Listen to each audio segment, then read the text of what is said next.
ఏ మంత్రం చదివితే మనిషి మెదడు చుట్టూ 1,00,000 శక్తి తరంగాలు ఉద్భవిస్తాయో అదే గాయత్రి మంత్రం.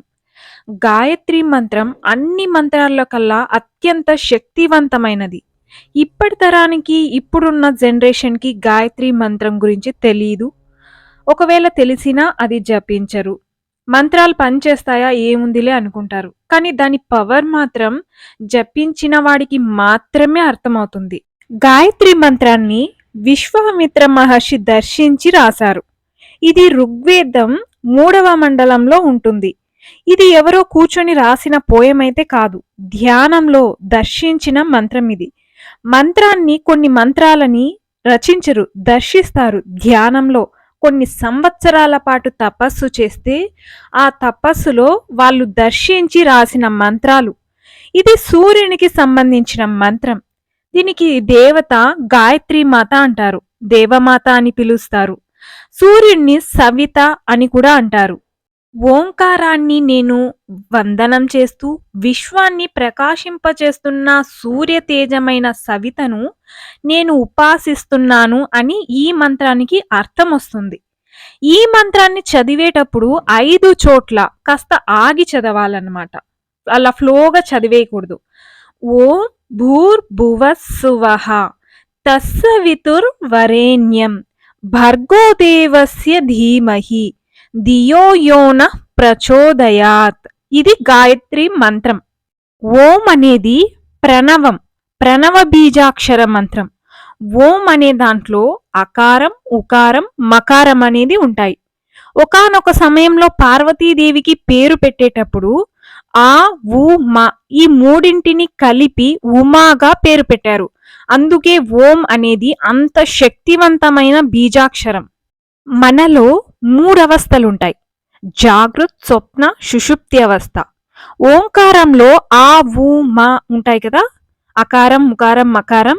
అకారం అనేది జాగృత్ అవస్థ, ఉకారం అనేది స్వప్న అవస్థ, మకారం అనేది సుషుప్తి అవస్థ. ఓం అని చెప్పేసిన తర్వాత వచ్చే నిశ్శబ్దం, ఓం అయిపోయిన తర్వాత ఒక నిశ్శబ్దం ఉంటుంది కదా, ఇక్కడే ఇది ఆ, ఊ, మా అయిపోయాక ఒక చిన్న నిశ్శబ్దం ఉంటుంది.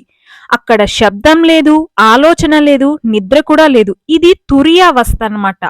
అంటే జాగృత అవస్థ కాదు, స్వప్నావస్థ కాదు, సుషుప్తి కూడా కాదు, కానీ అన్నింటికి సాక్షి ఈ నిశ్శబ్దం. మెదడులో అత్యంత లోతైన సమతుల్యం, నాడులు పూర్తిగా సమన్వయం అయిన స్టేట్ అన్నమాట ఇది. ఇది ఒక కాన్షియస్నెస్. అందుకే ఇక్కడ ఋషులు ఎప్పుడు ఇక్కడే ఉంటారు. మంత్రాలు ఈ స్టేట్ నుండినే పుడతాయన్నమాట. మన బ్రెయిన్ అనేది మాటలు అర్థం చేసుకోదు, అది వైబ్రేషన్స్ ని మాత్రమే అర్థం చేసుకుంటుంది. అందుకే మనం ఎప్పుడైనా ఒక మంచి మ్యూజిక్ విన్నామనుకోండి, అప్పుడు ఏమనిపిస్తుంది, ఆటోమేటిక్గా మన మనసు చాలా ప్రశాంతంగా ఉంటుంది. మన బ్రెయిన్ అనేది వేవ్స్ మీద పనిచేస్తాయి. మన మెదడులో 4 ప్రధాన వేవ్స్ ఉంటాయి: beta waves, alpha waves, theta waves, delta waves. Beta waves అంటే టెన్షన్, కోపం, చిరాకు, కామం, ఇవి బీటా వేవ్స్. ఆల్ఫా వేవ్స్ అంటే ప్రశాంతంగా ఉండటం, ఫోకస్, ఇవన్నీ ఆల్ఫా. థీటా అంటే ధ్యానం, సృజన. ధ్యానంలో ఉన్నప్పుడు మన బ్రెయిన్ థీటా వేవ్ లో ఉంటుంది. డెల్టా వేవ్, మనం నైట్ నిద్రపోతాం కదా, లోతైన నిద్రలో ఉన్నప్పుడు డెల్టా వేవ్ లో ఉంటుంది మన బ్రెయిన్. ఒక నెల రోజులు బ్రహ్మముహూర్తంలో గాయత్రి మంత్రాన్ని మనం జపించినట్టయితే మన జీవితంలో అద్భుతాలైతే జరుగుతాయి. ఎందుకంటే మన శరీరంలో 72,000 నాడులుంటే అందులో ముఖ్యమైనవి ఇడా, పింగళ, సుషుమ్న నాడీలు. ఎక్కువగా మనం ఒక నాడిలోనే ఉంటాం, అయితే ఇడా నాడిలో ఉంటాం, లేకపోతే పింగళ నాడిలో ఉంటాం. ఈ 2 బ్యాలెన్స్ గా ఉంటే మాత్రమే మనం కరెక్ట్ డిసిషన్స్, మన లైఫ్ కరెక్ట్ గా ఉంటుంది. ఎప్పుడైతే గాయత్రి మంత్రాన్ని రిపీటెడ్ గా 108 టైమ్స్ బ్రహ్మముహూర్తంలో జపిస్తామో ఇడా నాడి, పింగళ నాడి అనేది యాక్టివ్ అవుతాయి మన శరీరంలో. ఎప్పుడైతే ఇవి యాక్టివ్ అవుతాయో మనస్సు మనశ్శాంతిగా ఉంటుంది, నిలుస్తుంది, కోరికలు శాంతిస్తాయి, బుద్ధి సక్రమంగా పనిచేస్తుంది అన్నమాట. గాయత్రి మంత్రాన్ని ఎప్పుడు ఫ్లోగా చదివేయకూడదు. నెమ్మదిగా శ్వాసతో కలిసి రిథంలో జపం చేయాలి. మనస్సుతో జపం చేయాలి. నువ్వు మనసులో గాయత్రి మంత్రాన్ని జపిస్తున్నప్పుడు ఆ జపాన్ని నువ్వే వినాలి. అంటే అంత ఫోకస్‌గా జపం చేయాలన్నమాట. 40 డేస్ బ్రహ్మముహూర్తంలో గాయత్రి జపం చేసిన వాళ్ళకి ఆలోచనలు చాలా క్లియర్ అవుతాయి. అయోమయం తగ్గిపోతుంది. బుద్ధి శుద్ధిగా మారుతుంది. కామం, కోపం క్రమంగా కంట్రోల్‌లోకి వస్తాయి. మనలో శక్తి యాక్టివేట్ అవుతుంది. మనలో శక్తి యాక్టివేట్ అయినప్పుడు సరైన వ్యక్తులు, సరైన డిసిషన్స్, సరైన దారులు మనం ఆటోమేటిక్‌గా మన జీవితంలోకి వస్తాయి. ఎలా అంటే మీకు అర్థం అవ్వడానికి ఎగ్జాంపుల్ చెప్తున్నాను.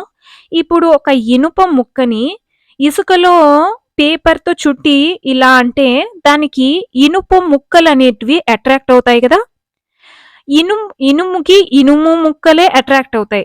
ఎప్పుడైతే మనము గాయత్రి మంత్రాన్ని రిపిటీషన్‌గా బ్రహ్మముహూర్తంలో జపిస్తామో మన కర్మలన్నీ డిజాల్వ్ అవుతాయి. మనలో పాజిటివ్ వైబ్రేషన్ అనేది పెరుగుతుంది. ఎప్పుడైతే పాజిటివ్ వైబ్రేషన్ పెరుగుతుందో మనకి మన లైఫ్‌లో పాజిటివ్ వ్యక్తులు మాత్రమే తారసపడతారు. నెగెటివ్ వ్యక్తులు ఆటోమేటిక్‌గా వెళ్ళిపోతారు. ఇంకొంతమందయితే ప్లేసెస్ కూడా చేంజ్ అయిపోతూ ఉంటారు. ఎందుకంటే వాళ్ళ వైబ్రేషన్ మారిపోయి ఉంటుంది. వాళ్ళ కర్మలన్నీ తగ్గిపోతూ ఉంటాయి.